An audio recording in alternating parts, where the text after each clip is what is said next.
Bonjour à toutes et à tous, j'espère que vous allez bien. Bienvenue dans un nouvel épisode de Croissante. Aujourd'hui, je vais vous parler d'un sujet qui me tient très à cœur, sur lequel j'ai eu pas mal de prises de conscience, notamment grâce à mes clientes que j'ai pu avoir en consultation. Aujourd'hui, je vais vous parler du lien entre les troubles du comportement alimentaire et les problèmes liés à la sexualité, à la féminité, à la sexualité féminine blessée, en fait. J'ai pu constater en discutant avec mes clientes, du coup que je reçois en consultation dans le cadre de mon accompagnement Cookie Forever, qui est un accompagnement qui mêle naturopathie, relation à l'alimentation, relation au corps.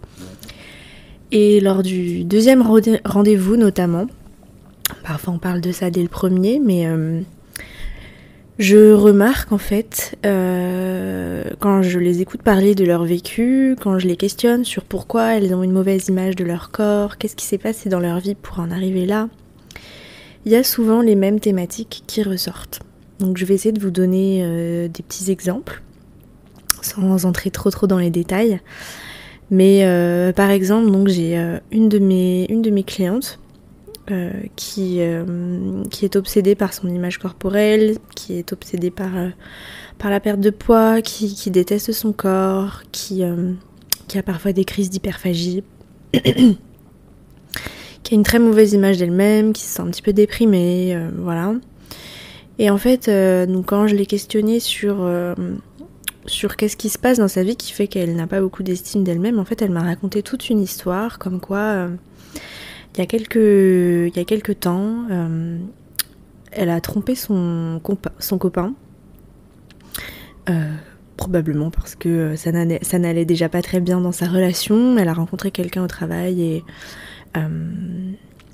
et bien il s'est passé des choses et elle a ensuite eu énormément de remords. Elle a été honnête avec son copain, elle lui a dit ce qui s'était passé et son copain a décidé de lui imposer un certain nombre de choses pour accepter de rester avec elle. Et en fait, à la suite de ça, elle s'est beaucoup suradaptée, en fait. Elle a quitté son travail qu'elle adorait.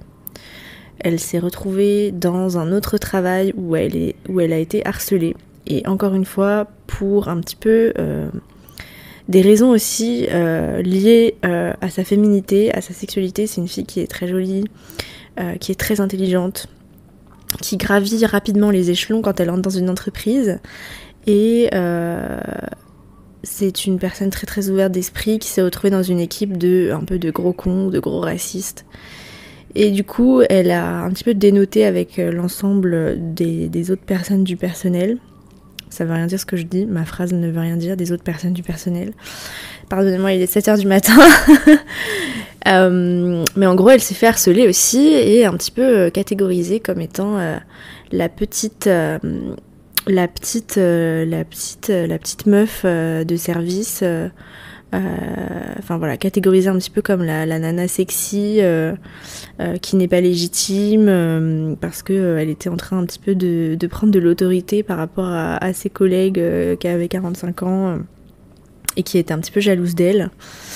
Et il y a encore eu voilà des problèmes par rapport à ça parce qu'elle s'est encore voilà bien entendue avec un autre garçon et en fait que ce soit les hommes ou les femmes dans l'entreprise ont commencé à la harceler par rapport à ça. Et du coup elle a développé une certaine honte en fait d'elle-même, honte de ses propres désirs, honte de sa féminité, de son pouvoir d'attraction, mais aussi de ses capacités intellectuelles en fait, et une espèce de honte de briller en fait. Et c'est un petit peu à partir de là que tout s'est un petit peu envenimé dans sa relation à la nourriture et dans sa relation au corps. J'ai un autre exemple, j'ai plusieurs autres exemples. J'ai une autre cliente où pareil, il y a eu une histoire de tromperie, mais du coup dans le sens inverse, c'est plutôt son copain qui l'a trompée. Et elle s'est beaucoup comparée du coup à la fille en question. Elle s'est beaucoup remise en question. Son mec lui a pas mal fait des remarques sur son physique, sur les changements de son corps. Et du coup, en fait, il y a toujours cette obsession du corps qui demeure et qui est en fait un petit peu au cœur de la relation avec les hommes, en fait. J'ai eu 2-3 consultations comme ça d'affilée.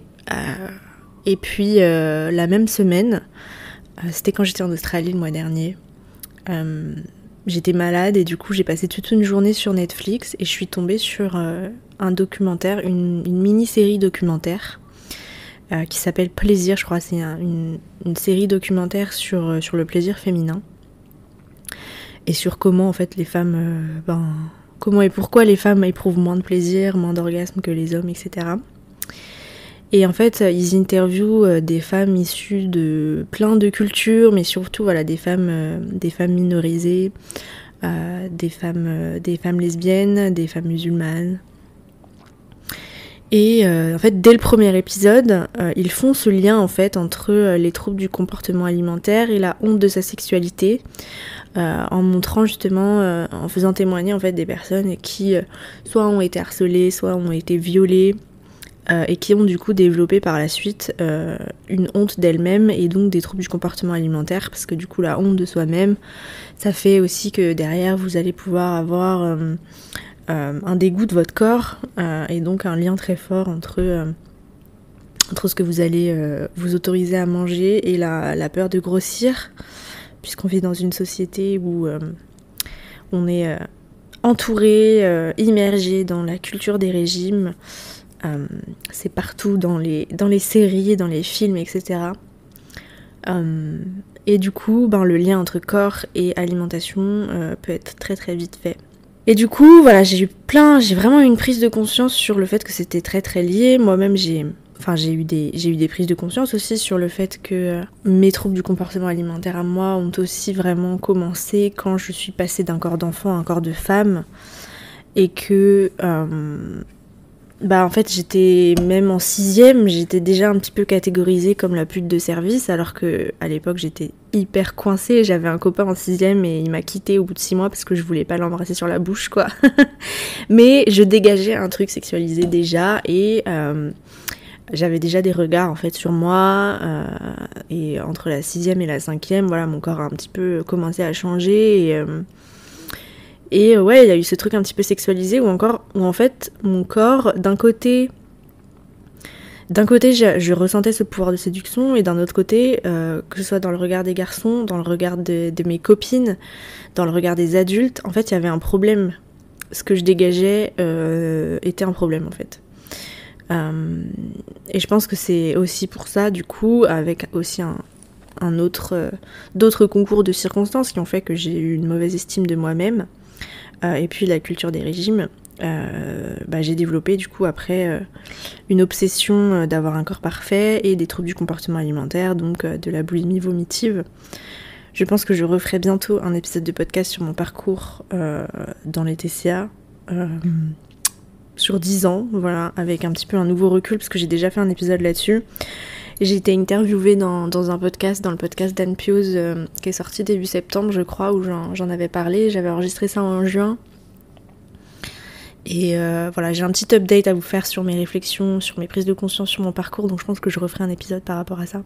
Dans mon accompagnement pour les troubles du comportement alimentaire, je propose un certain nombre d'exercices à faire, de pleine conscience notamment, de développement personnel, d'écriture, de journaling, d'exercices audio, de pleine conscience en mangeant. Tout ça, c'est des choses que j'ai fait moi-même et que j'envoie à mes clientes au fur et à mesure de notre suivi.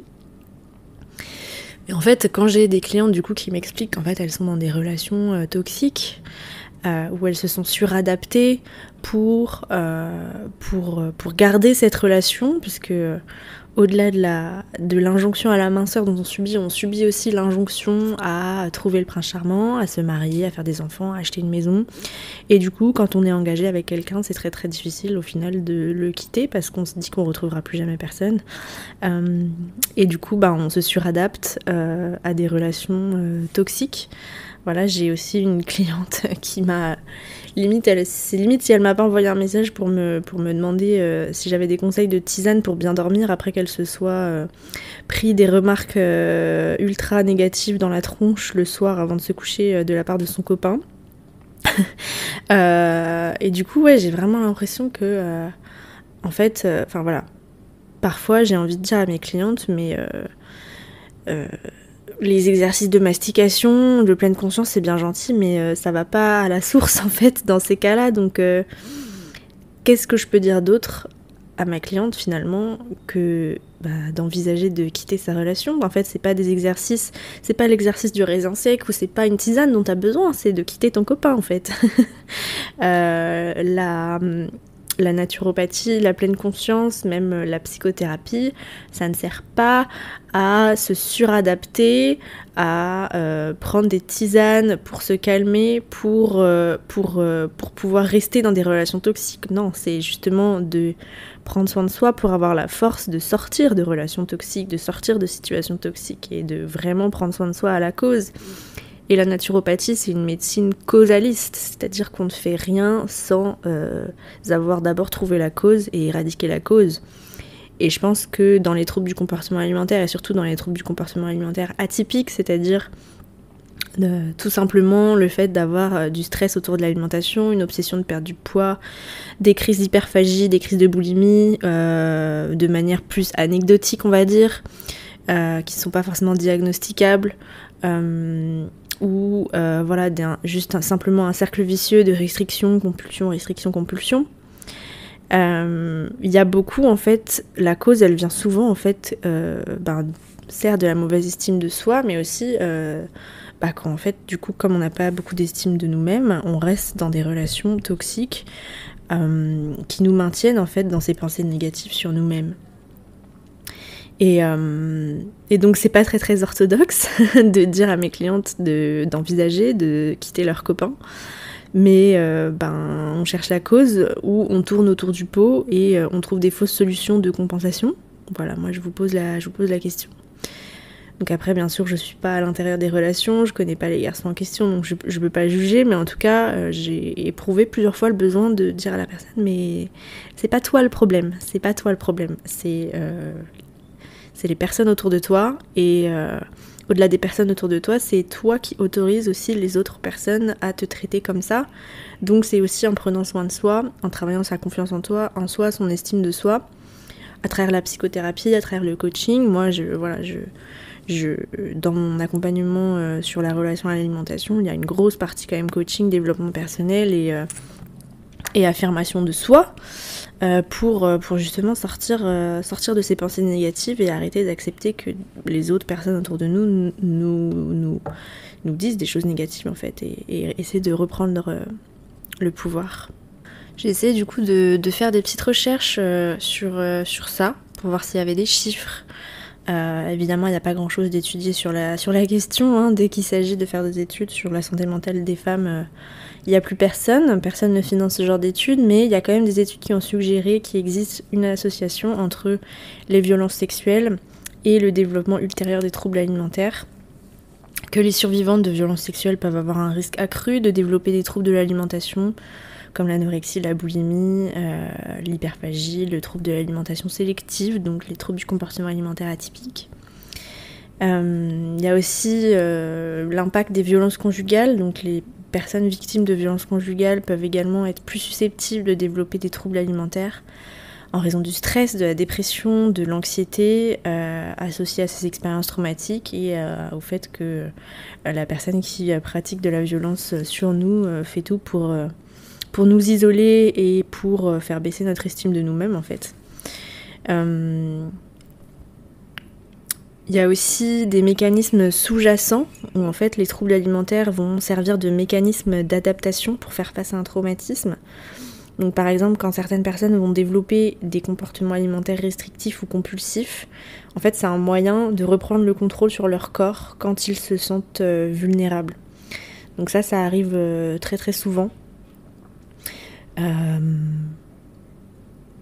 Des personnes qui ont été violées ou des personnes qui ont subi de l'inceste ou de la pédophilie. Souvent les cas d'anorexie importants, il y a souvent cette cause en fait d'avoir subi de l'inceste ou de la pédophilie.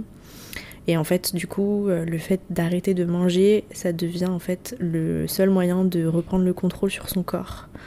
Ça devient aussi un moyen d'essayer de disparaître finalement. Et du coup, il y a des co-occurrences qui sont fréquentes. Il y a des études qui ont montré que les troubles alimentaires et les expériences de violence peuvent coexister chez une même personne. Et souvent, en fait, les professionnels de santé mentale qui travaillent avec ce type de personnes doivent souvent traiter simultanément ces deux problématiques. Et c'est ce sur quoi j'ai quand même... moi aussi, je dois faire face à ça, en fait. Je tiens quand même à dire que cette année, sur pratiquement 100 personnes que j'ai accompagnées, j'ai quand même eu plusieurs cas de viol, plusieurs cas d'agression sexuelle, plusieurs cas de pédophilie, plusieurs cas d'inceste. Et on se rend pas compte à quel point c'est commun et fréquent. Donc c'est pas pour rien si je dis et je répète que tout est lié et que c'est important d'aller voir ce qui se passe dans les luttes féministes pour se libérer aussi de tout ça. Donc pareil, les contenus féministes, j'en repartage pas suffisamment assez dans mes stories Instagram, mais je partage des comptes et dans mes accompagnements, je conseille des comptes spécifiques à mes clientes parfois. Et je pense que c'est important d'aller lutter aussi contre les oppressions systémiques qu'on nous fait subir, nous les femmes, et ne pas uniquement soigner que l'individu, parce qu'il n'y a pas de guérison individuelle sans guérison collective.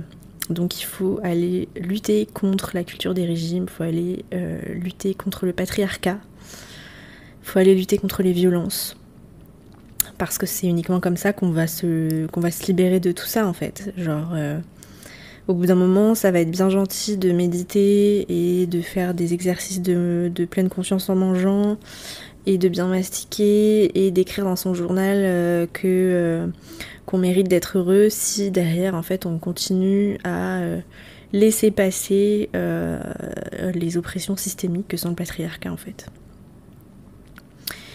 Je voulais aussi dans cet épisode rappeler que tout ça a aussi un lien avec la pilule, puisque la pilule est en fait un perturbateur endocrinien qui nous met en état de ménopause. Parfois c'est irréversible, hein. Certaines personnes qui ont pris la pilule pendant des années ne retrouvent jamais leur fertilité. Donc je voulais vous parler de ça parce que c'est très lié en fait. Parce que la pilule éteint vos hormones, éteint votre énergie, éteint votre capacité créative, votre libido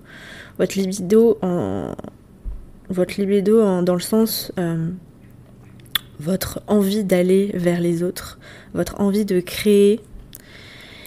Et je pense qu'on ne peut pas avoir une estime de nous-mêmes optimisée et avoir 100% confiance en soi et avoir une santé mentale au top en prenant la pilule. Pour moi, la pilule, c'est un petit peu comme un nuage au-dessus de la tête qui faisait que je partais de moins 50% pour être joyeuse en fait. Et à partir du moment où je l'ai arrêté, ce nuage est parti et j'ai ressenti beaucoup plus de joie, j'étais beaucoup plus souriante, j'avais beaucoup plus envie de parler aux gens, beaucoup plus envie de m'exprimer. Il y a un fort lien entre le chakra sexuel et le chakra de la gorge. Si vous visualisez une gorge et si vous visualisez un vagin, un schéma de vagin, un schéma de gorge, finalement c'est la même chose. Vous pliez une femme en deux, vous avez exactement quasiment le même organe symétriquement dans le corps d'une femme. Et en fait, il y a un fort lien du coup entre notre plaisir sexuel et notre capacité à parler, à s'exprimer en fait. Et quand on n'arrive pas à s'exprimer, on peut pas se faire respecter en fait, puisqu'on peut pas poser nos limites, on peut pas exprimer nos besoins. Donc à partir du moment où on peut pas exprimer nos besoins, on va pas respecter nos besoins et on va pas pouvoir créer la vie qu'on veut. Et quand on peut pas créer la vie qu'on veut, du coup on s'en veut et on a une mauvaise estime de soi-même.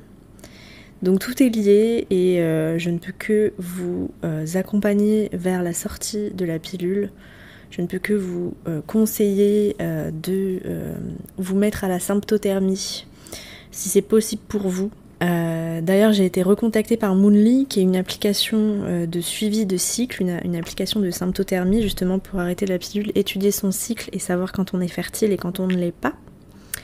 C'est une application que j'ai utilisée pendant 1 an après avoir arrêté la pilule pour étudier mon cycle justement, pour apprendre à observer quand allaient arriver mes règles, quand était mon ovulation, quand j'étais fertile, quand je n'étais pas fertile, suivre un petit peu mes hormones, mon ovulation et pouvoir du coup pratiquer la symptothermie comme méthode de contraception entre guillemets.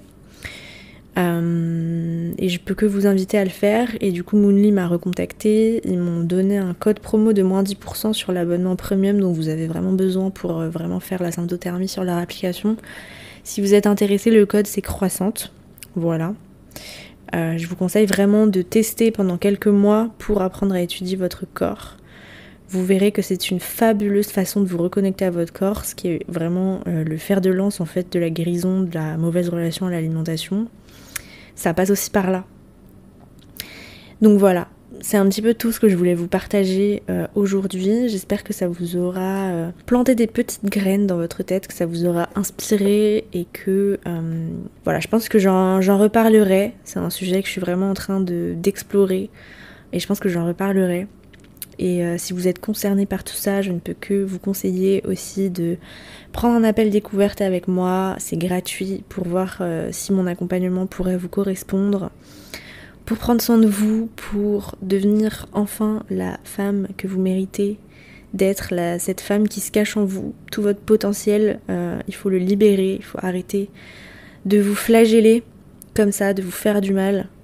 Mon but dans la vie, c'est vraiment d'aider un maximum de femmes à faire ça. Je vais aussi travailler sur un programme en ligne là pour cette fin d'année. J'espère que ça pourra sortir début 2024, où je vais mêler du coup naturopathie, troubles des comportements alimentaires, nutrition végétale, confiance en soi, épanouissement sexuel. Donc voilà. Parce que oui, ce que je vous ai pas dit aussi, j'avais pas mis ça dans mes notes, c'est que en fait je constate aussi énormément chez mes clientes, que ce soit dans les problématiques de troubles du comportement alimentaire ou non, que niveau vie sexuelle c'est pas toujours épanouissant. Et je pense que ça aussi c'est très lié en fait. Et c'est ce qu'ils expliquaient aussi dans le documentaire Netflix. C'est que en fait on a droit au plaisir et le plaisir c'est important pour la santé. Mais il y a toute une honte en fait autour de ça. On est élevé dans une société judéo-chrétienne qui est... ces religions sont basées sur la honte, hein, donc la sexualité féminine c'est très très tabou, même si ça l'est de moins en moins, mais dans la sphère hétéronormée du commun des mortels, la sexualité féminine c'est toujours une source de honte en fait, et une femme qui prend du plaisir c'est une femme dangereuse, une femme sauvage dont il faut se méfier. On est encore dans des choses comme ça, et malheureusement on a besoin de prendre ce plaisir pour se connecter à son corps, pour ressentir de l'estime de soi, pour s'aimer en fait. Donc je peux que vous conseiller aussi d'explorer votre sexualité, d'explorer votre plaisir seul et à deux, à travers l'utilisation de sextoys pour explorer votre plaisir, et puis surtout de valoriser des relations où vous êtes respecté en fait et où votre plaisir passe aussi en priorité. Voilà, c'était le mot de la fin. Je vous donne rendez-vous la semaine prochaine pour un autre épisode où je vais aussi parler de ce sujet. Je vais vous parler de dysmorphophobie, de comment en fait on déforme la vision de notre corps, et mes prises de conscience aussi sur tout ça récentes. Donc voilà, si vous voulez soutenir le podcast, s'il vous plaît, mettez une note 5 étoiles sur Spotify ou Apple Podcast. Et si vous êtes sur Apple Podcast, mettez aussi un commentaire, un avis, un petit mot gentil. Ça fait depuis le mois de juillet que je n'ai pas reçu de petits mots ici, et ça fait beaucoup trop longtemps. alors que pourtant mes écoutes de podcast augmentent. Donc si vous êtes sur Apple Podcast en ce moment et que vous n'avez pas mis votre petit avis, vos petites étoiles, s'il vous plaît, faites-le. Ça me soutient vraiment beaucoup. C'est très important pour le développement du podcast et pour que d'autres personnes puissent le découvrir. Merci beaucoup d'avance. Prenez soin de vous. Je vous souhaite une bonne semaine. Bye.